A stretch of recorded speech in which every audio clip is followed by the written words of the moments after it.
जी हाँ भक्तों, आज हम बात करेंगे उस मंत्र की साधना के बारे में जिसे वेदों में सबसे शक्तिशाली और दिव्य मंत्र माना गया है। यह मंत्र न केवल आध्यात्मिक ऊर्जा प्रदान करेगी बल्कि आपके मन और आत्मा को शुद्ध भी रखेगी। भक्तों, आइए जानते हैं गायत्री मंत्र साधना की विधि और इसके महत्व के बारे में। गायत्री मंत्र वेदों का हृदय है। इसे ऋग्वेद से लिया गया है और ये सभी मंत्रों का सार है। इस मंत्र का अर्थ है कि हम उस दिव्य प्रकाश का ध्यान करते हैं जो हमें सत्य की ओर प्रेरित करें और हमारी बुद्धि को तेज एवं शुद्ध रखें। गायत्री मंत्र की साधना करने की विधि कुछ इस प्रकार करें भक्तों। इसकी मंत्र साधना शुरू करने से पहले आपको इन बातों पर विशेष ध्यान देना होगा भक्तों। एक शांत स्थान चुनें जहां साधना करने में कोई बाधा उत्पन्न न हो। प्रातः काल का समय साधना के लिए सबसे उपयुक्त होता है भक्तों। स्नान करके शुद्ध वस्त्र पहने, अपने मन को शांत करें और सकारात्मक सोच अपनाएं। साधक शांत मुद्रा में बैठकर सामने शुद्ध घी का दीपक जला लें। एक जाप माला का उपयोग करें। गायत्री मंत्र का उच्चारण धीरे धीरे और स्पष्ट रूप से करें। एक दिन में कम से कम 108 बार मंत्र का जाप करें। मंत्र जाप करते समय सूर्य देव या फिर गायत्री माता का ध्यान करें। गायत्री मंत्र साधना करने से इस प्रकार का लाभ प्राप्त होना तय माना गया है भक्तों। यह मानसिक शांति और एकाग्रता प्रदान करता है। बुद्धि का विकास और ज्ञान की प्राप्ति होती है। नकारात्मक ऊर्जा दूर होती है और सकारात्मकता बढ़ती है। आध्यात्मिक उन्नति के साथ साथ स्वास्थ्य में भी सुधार होता है। मंत्र जप करते समय इन बातों का ध्यान रखें। मंत्र का सही उच्चारण करना बहुत जरूरी है भक्तों। साधना में निरंतरता बनाए रखें। अगर आप समय के अभाव में इस साधना को करने के लिए सक्षम नहीं हैं तो इस मंत्र उच्चारण पाठ को श्रवण करके इस साधना का लाभ उठा सकते हैं भक्तों। कुछ समय निकालकर इस मंत्र उच्चारण पाठ को सच्ची श्रद्धा भाव से एकाग्र होकर पूरा 108 बार श्रवण करें। गायत्री मंत्र साधना आपके जीवन को बदल सकती है। इसे अपने दैनिक जीवन में शामिल करें और इसके दिव्य लाभ प्राप्त करें। ॐ भूर्भुवः स्वः तत्सवितुर्वरेण्यं भर्गो देवस्य धीमहि धियो यो नः प्रचोदयात्। ॐ भूर्भुवः स्वः तत्सवितुर्वरेण्यं भर्गो देवस्य धीमहि धियो यो नः प्रचोदयात्। ॐ भूर्भुवः स्वः तत्सवितुर्वरेण्यं भर्गो देवस्य धीमहि धियो यो नः प्रचोदयात्। ॐ भूर्भुवः स्वः तत्सवितुर्वरेण्यं भर्गो देवस्य धीमहि धियो यो नः प्रचोदयात्। ॐ भूर्भुवः स्वः तत्सवितुर्वरेण्यं भर्गो देवस्य धीमहि धियो यो नः प्रचोदयात्। ॐ भूर्भुवः स्वः तत्सवितुर्वरेण्यं भर्गो देवस्य धीमहि धियो यो नः प्रचोदयात्।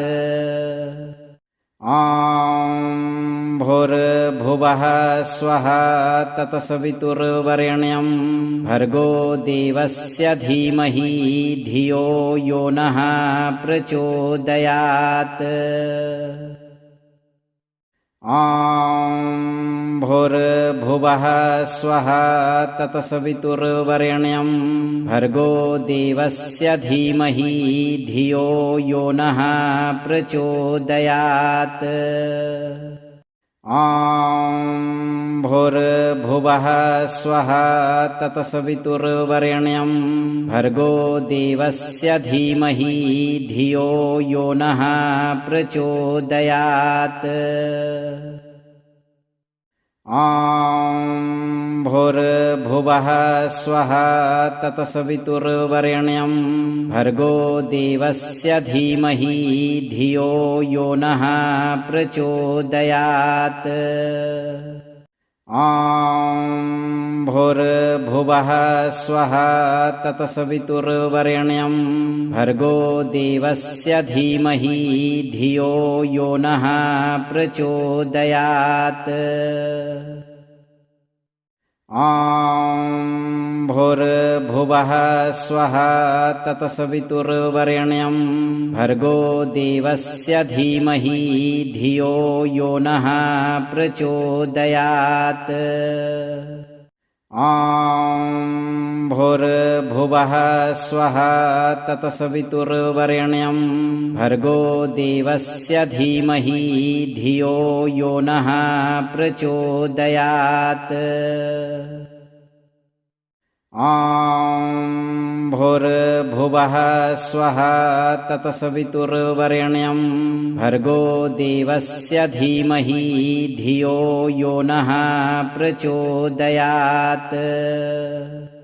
ॐ भूर्भुवः स्वः तत्सवितुर्वरेण्यं भर्गो देवस्य धीमहि धियो यो नः प्रचोदयात्। ॐ भूर्भुवः स्वः तत्सवितुर्वरेण्यं भर्गो देवस्य धीमहि धियो यो नः प्रचोदयात्।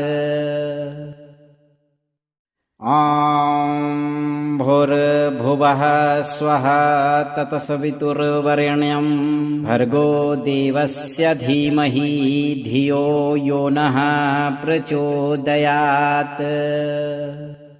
ॐ भूर्भुवः स्वः तत्सवितुर्वरेण्यं भर्गो देवस्य धीमहि धियो यो नः प्रचोदयात्।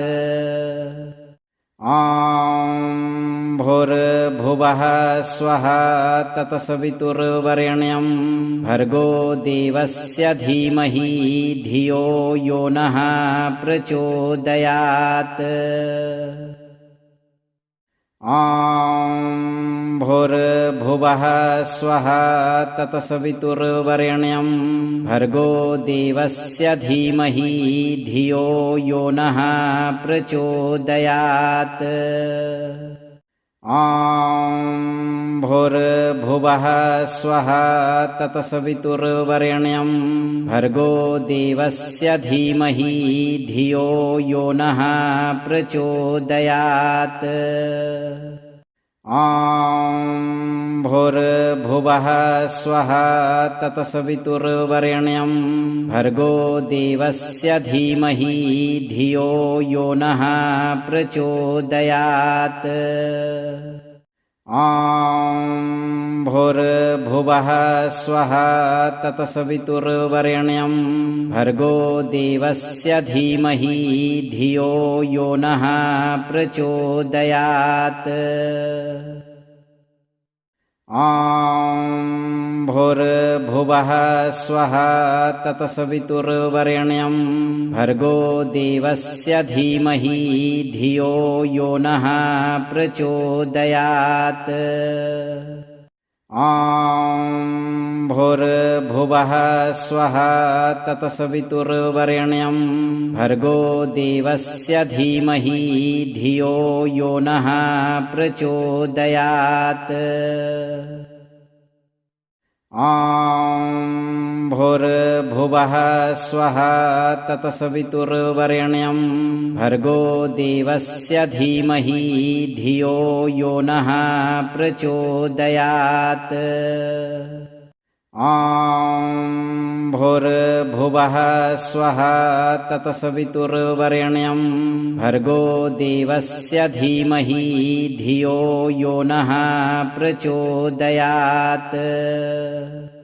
ॐ भूर्भुवः स्वः तत्सवितुर्वरेण्यं भर्गो देवस्य धीमहि धियो यो नः प्रचोदयात्। ॐ भूर्भुवः स्वः तत्सवितुर्वरेण्यं भर्गो देवस्य धीमहि धियो यो नः प्रचोदयात्। ॐ भूर्भुवः स्वः तत्सवितुर्वरेण्यं भर्गो देवस्य धीमहि धियो यो नः प्रचोदयात्।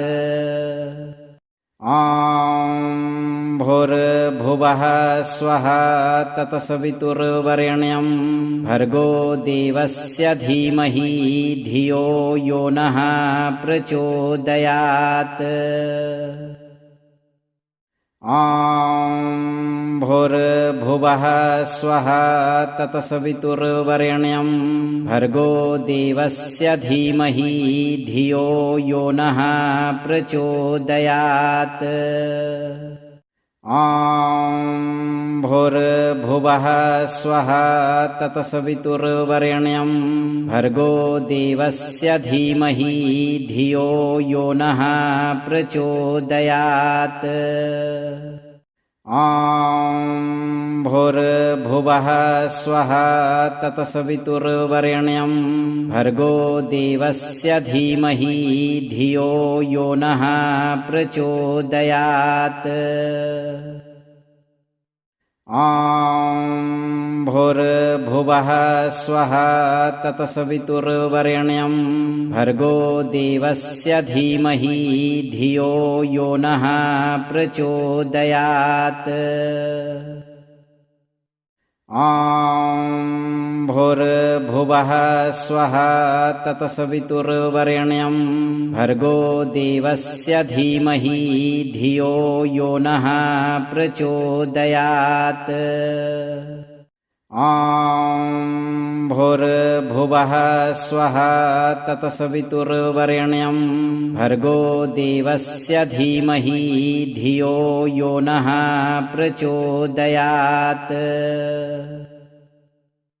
ॐ भूर्भुवः स्वः तत्सवितुर्वरेण्यं भर्गो देवस्य धीमहि धियो यो नः प्रचोदयात्।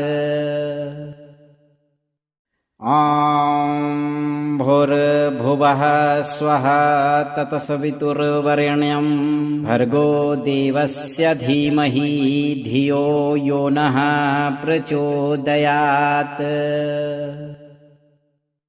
ॐ भूर्भुवः स्वः तत्सवितुर्वरेण्यं भर्गो देवस्य धीमहि धियो यो नः प्रचोदयात्। ॐ भूर्भुवः स्वः तत्सवितुर्वरेण्यं भर्गो देवस्य धीमहि धियो यो नः प्रचोदयात्। ॐ भूर्भुवः स्वः तत्सवितुर्वरेण्यं भर्गो देवस्य धीमहि धियो यो नः प्रचोदयात्। ॐ भूर्भुवः स्वः तत्सवितुर्वरेण्यं भर्गो देवस्य धीमहि धियो यो नः प्रचोदयात्। ॐ भूर्भुवः स्वः तत्सवितुर्वरेण्यं भर्गो देवस्य धीमहि धियो यो नः प्रचोदयात्। ॐ भूर्भुवः स्वः तत्सवितुर्वरेण्यं भर्गो देवस्य धीमहि धियो यो नः प्रचोदयात्। ॐ भूर्भुवः स्वः तत्सवितुर्वरेण्यं भर्गो देवस्य धीमहि धियो यो नः प्रचोदयात्। ॐ भूर्भुवः स्वः तत्सवितुर्वरेण्यं भर्गो देवस्य धीमहि धियो यो नः प्रचोदयात्। ॐ भूर्भुवः स्वः तत्सवितुर्वरेण्यं भर्गो देवस्य धीमहि धियो यो नः प्रचोदयात्। ॐ भूर्भुवः स्वः तत्सवितुर्वरेण्यं भर्गो देवस्य धीमहि धियो यो नः प्रचोदयात्। ॐ भूर्भुवः स्वः तत्सवितुर्वरेण्यं भर्गो देवस्य धीमहि धियो यो नः प्रचोदयात्। ॐ भूर्भुवः स्वः तत्सवितुर्वरेण्यं भर्गो देवस्य धीमहि धियो यो नः प्रचोदयात्। ॐ भूर्भुवः स्वः तत्सवितुर्वरेण्यं भर्गो देवस्य धीमहि धियो यो नः प्रचोदयात्। ॐ भूर्भुवः स्वः तत्सवितुर्वरेण्यं भर्गो देवस्य धीमहि धियो यो नः प्रचोदयात्।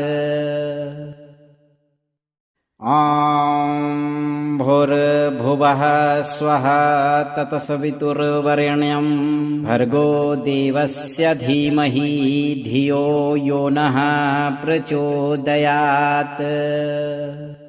ॐ भूर्भुवः स्वः तत्सवितुर्वरेण्यं भर्गो देवस्य धीमहि धियो यो नः प्रचोदयात्।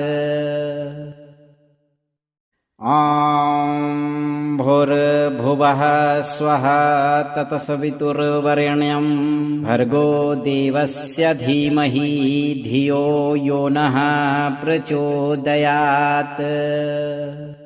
ॐ भूर्भुवः स्वः तत्सवितुर्वरेण्यं भर्गो देवस्य धीमहि धियो यो नः प्रचोदयात्।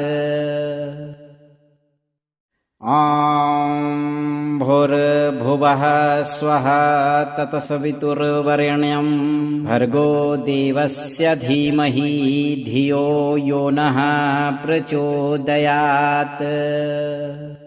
ॐ भूर्भुवः स्वः तत्सवितुर्वरेण्यं भर्गो देवस्य धीमहि धियो यो नः प्रचोदयात्। ॐ भूर्भुवः स्वः तत्सवितुर्वरेण्यं भर्गो देवस्य धीमहि धियो यो नः प्रचोदयात्। ॐ भूर्भुवः स्वः तत्सवितुर्वरेण्यं भर्गो देवस्य धीमहि धियो यो नः प्रचोदयात्।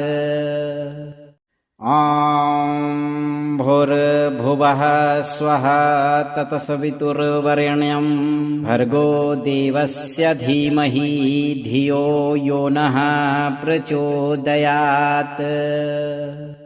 ॐ भूर्भुवः स्वः तत्सवितुर्वरेण्यं भर्गो देवस्य धीमहि धियो यो नः प्रचोदयात्।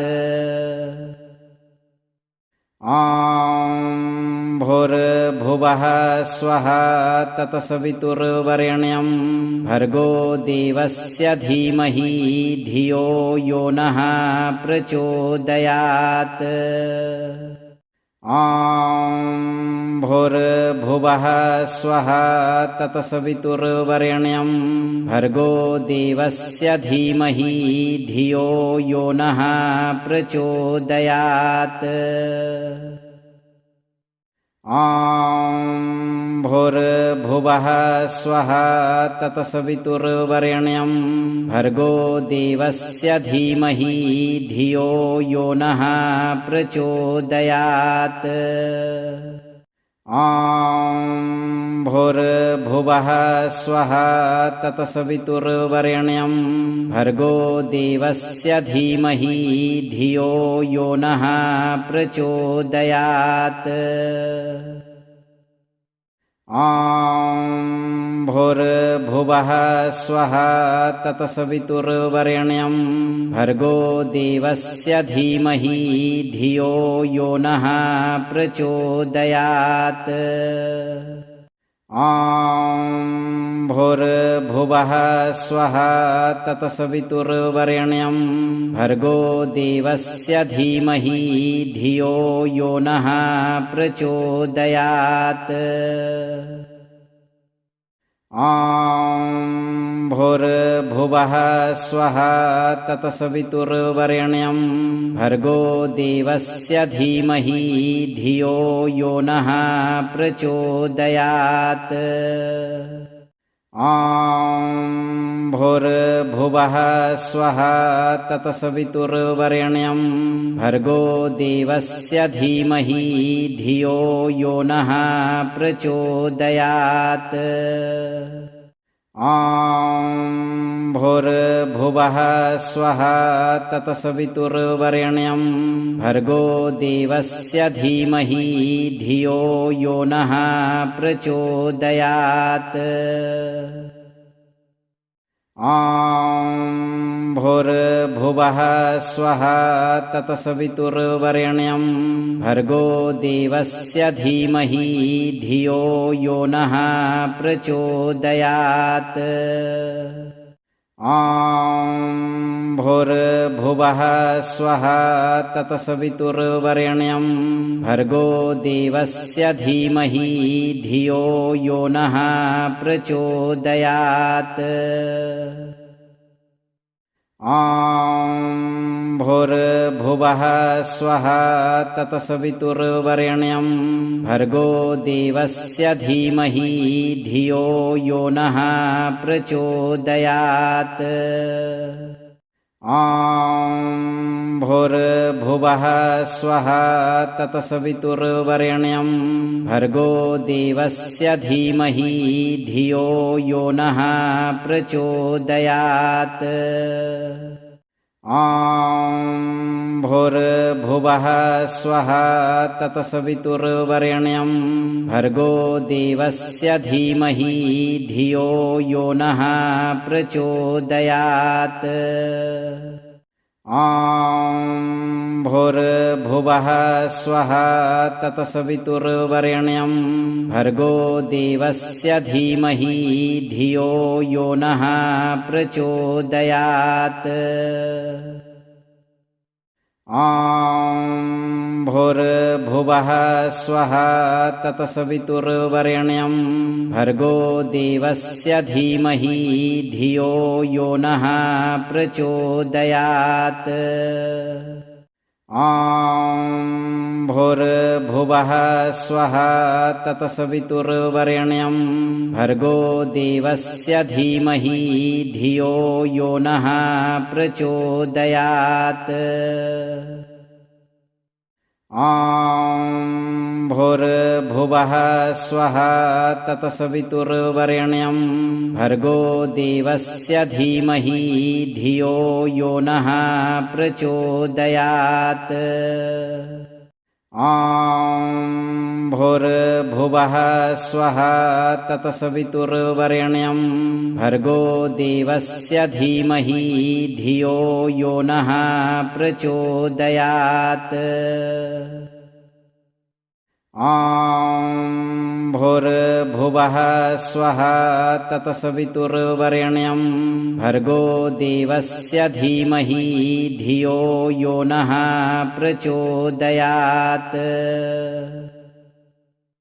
ॐ भूर्भुवः स्वः तत्सवितुर्वरेण्यं भर्गो देवस्य धीमहि धियो यो नः प्रचोदयात्। ॐ भूर्भुवः स्वः तत्सवितुर्वरेण्यं भर्गो देवस्य धीमहि धियो यो नः प्रचोदयात्। ॐ भूर्भुवः स्वः तत्सवितुर्वरेण्यं भर्गो देवस्य धीमहि धियो यो नः प्रचोदयात्। ॐ भूर्भुवः स्वः तत्सवितुर्वरेण्यं भर्गो देवस्य धीमहि धियो यो नः प्रचोदयात्। ॐ भूर्भुवः स्वः तत्सवितुर्वरेण्यं भर्गो देवस्य धीमहि धियो यो नः प्रचोदयात्।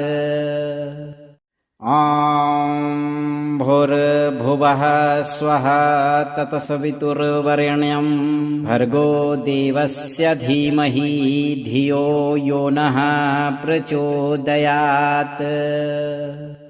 ॐ भूर्भुवः स्वः तत्सवितुर्वरेण्यं भर्गो देवस्य धीमहि धियो यो नः प्रचोदयात्।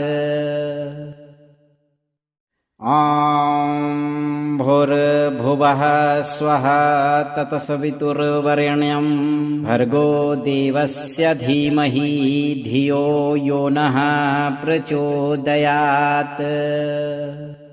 ॐ भूर्भुवः स्वः तत्सवितुर्वरेण्यं भर्गो देवस्य धीमहि धियो यो नः प्रचोदयात्।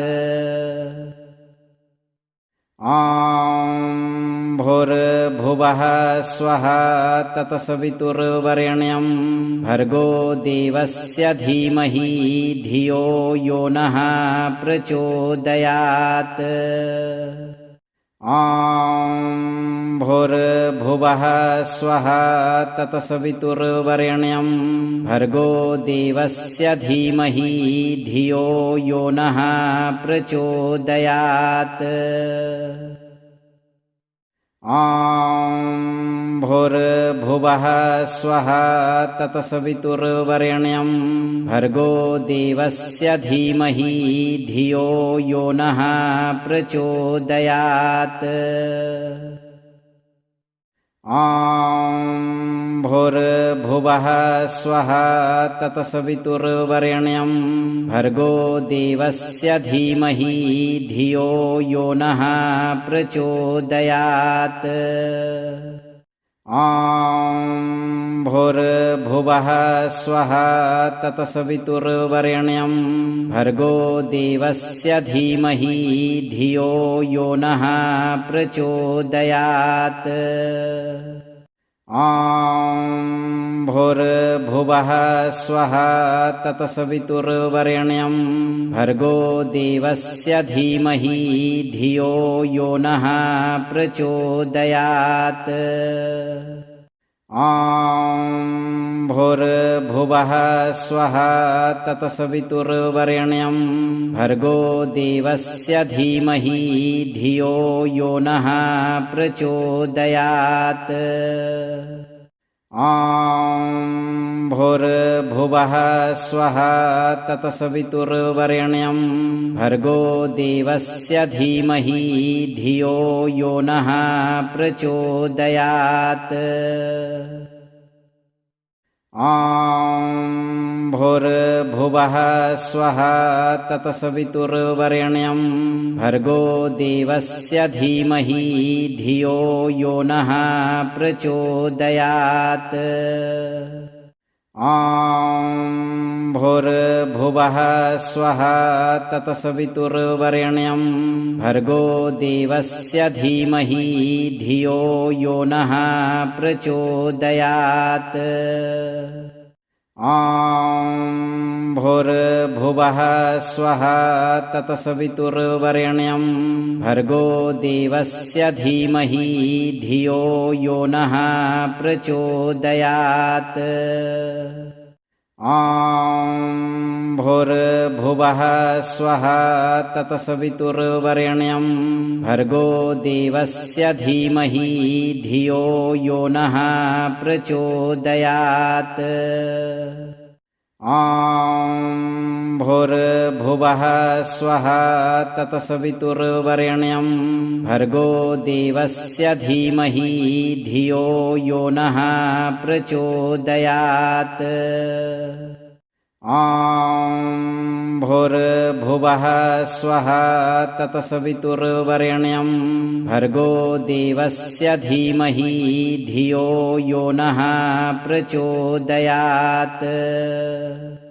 ॐ भूर्भुवः स्वः तत्सवितुर्वरेण्यं भर्गो देवस्य धीमहि धियो यो नः प्रचोदयात्। ॐ भूर्भुवः स्वः तत्सवितुर्वरेण्यं भर्गो देवस्य धीमहि धियो यो नः प्रचोदयात्। ॐ भूर्भुवः स्वः तत्सवितुर्वरेण्यं भर्गो देवस्य धीमहि धियो यो नः प्रचोदयात्। ॐ भूर्भुवः स्वः तत्सवितुर्वरेण्यं भर्गो देवस्य धीमहि धियो यो नः प्रचोदयात्। ॐ भूर्भुवः स्वः तत्सवितुर्वरेण्यं भर्गो देवस्य धीमहि धियो यो नः प्रचोदयात्। अगर आपको हमारा यह वीडियो पसंद आया हो तो इसे लाइक करें, चैनल को सब्सक्राइब करें और अपने विचार हमें कमेंट में जरूर बताएं। मिलते हैं अगले वीडियो में।